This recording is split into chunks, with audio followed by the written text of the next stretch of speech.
Vamos lá, dando retorno aqui à nossa aula de produção de raio-x. Aqui eu tenho umas características, né, acerca da produção de raio-x, né, onde basicamente você tem um choque de feixe de elétrons, onde gera uma alta energia, potencialmente, tá, para que você consiga esse efeito de produção, certo?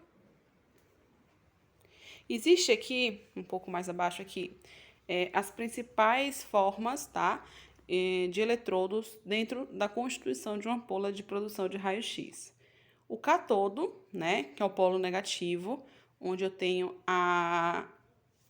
caracterizado pelo efeito termoiônico, né, que gera uma alta corrente e uma baixa diferença de potencial para gerar uma nuvem eletrônica, ou seja, uma nuvem de elétrons, tá, para que seja acelerado em direção aí ao anodo, né, que é o alvo da ampola de raio-x.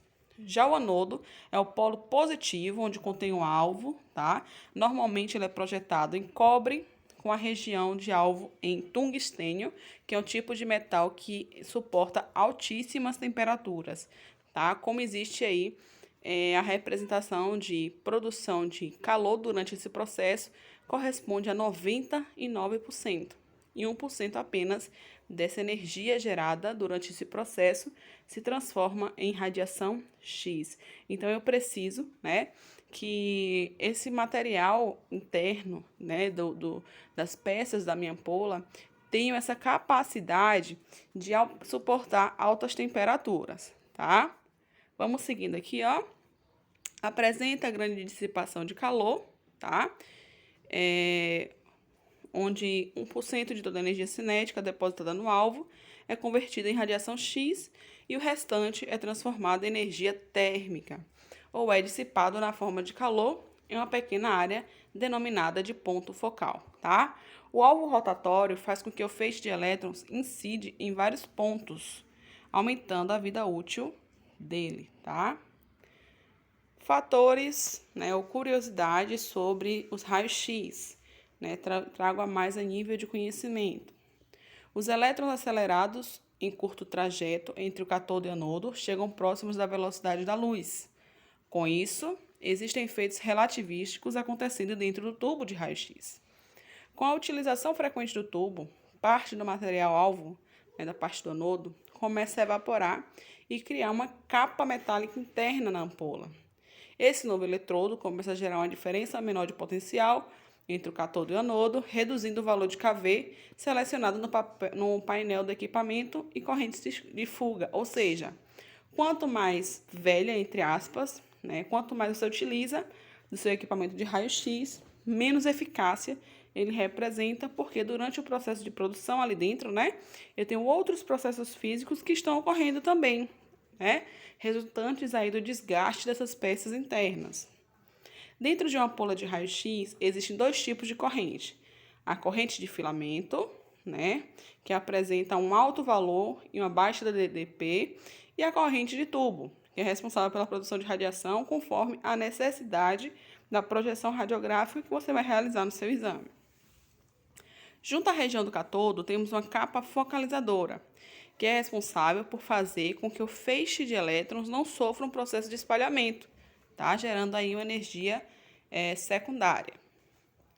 Os tubos de raio-x de alta capacidade apresentam uma liga de tungstênio e rênio, que tem maior resistência mecânica para suportar os estresses da alta rotação e dilatação contra, né, a contração térmica aí que ocorre dentro desse processo. Os tubos de raio-x de alta capacidade também podem apresentar a região de alvo constituída de molibdênio e grafite, e sobre esses dois materiais, uma camada de tungstênio funcionando como alvo para a interação do feixe de elétrons para a produção da radiação X, tá? As funções do anodo são, basicamente, condução elétrica, dissipação de calor e contenção da região do alvo para a produção da radiação eletromagnética. O cátodo apresenta dois filamentos, responsáveis pelo foco fino e foco grosso. Porém, quanto menor a área focal, ou seja, a representação do filamento de foco fino, menor é o borramento geométrico e, assim, maior é a dissipação de calor em um pequeno ponto. tá? Basicamente, aqui eu tenho uma representação, né, de 3 esquemas de uma ampola de raio-x. A ampola também de raio-x, também é chamada de tubo de Codley, é uma válvula termoiônica cuja função é a produção do feixe de raio-x. A ampola, que pode ser de vidro ou metal, tem seu interior mantido em vácuo e possui os dois eletrodos, que é o catodo e o anodo, tá? Produção de imagens radiográficas. Para que eu tenha aí a produção de uma imagem radiográfica, eu preciso que você tenha essa diferença de potencial que gere aí uma energia de alta voltagem, tá? E eu vou projetar de acordo a região que eu quero estudar, certo? Então, se a região que eu quero estudar é uma região mais alargada, uma região maior, consequentemente, o meu rendimento da ampola naquele momento também vai ser maior. Se a região que eu quero estudar é uma região de ponto focal menor, o meu rendimento vai ser um pouco menor, tá?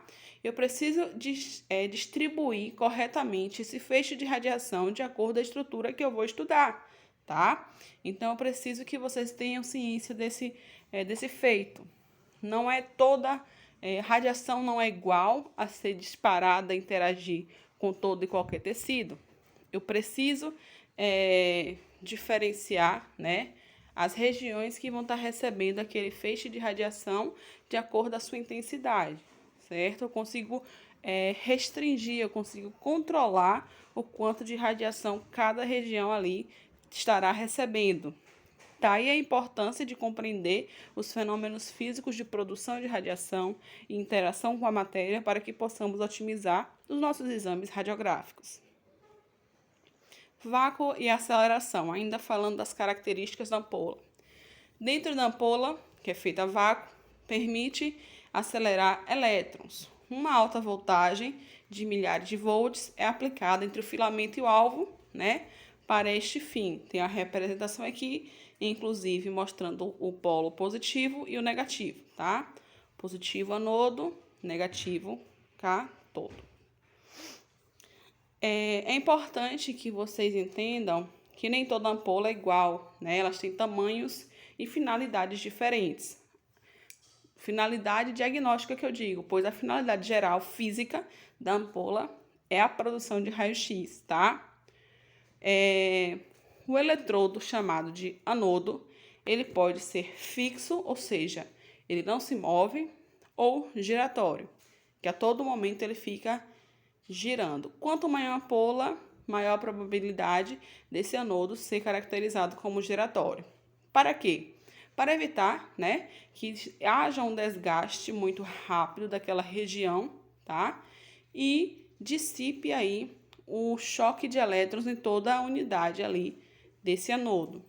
Geralmente, os anodos fixos estão representados nos menores equipamentos de diagnóstico médico, como no raio-x odontológico. Você tem uma ampola menor, um equipamento menor, uma área radiográfica a ser estudada menor, consequentemente, você tem, né, menos utilidade de ter uma ampola muito grande, tá? Tem menos incidência de radiação, ou seja, você usa bem menos aquela região da ampola e eles acoplam essa ampola com um anodo fixo. Não confundam, né, equipamento fixo com anodo fixo. Equipamento fixo, geralmente, né, tem uma ampola com anodo giratório. O equipamento fixo é aquele equipamento que não sai da sala, tá? Que fica na sala ali durante toda a sua vida útil.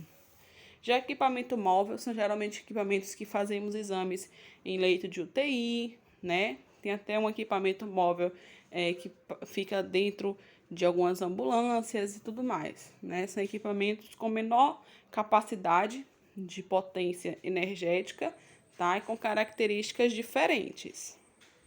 Ok, pessoal? Então, essa foi nossa aula, né? Sobre a física da radiação X. E na próxima, nós vamos entender melhor as características, né? E as diferenças das radiações.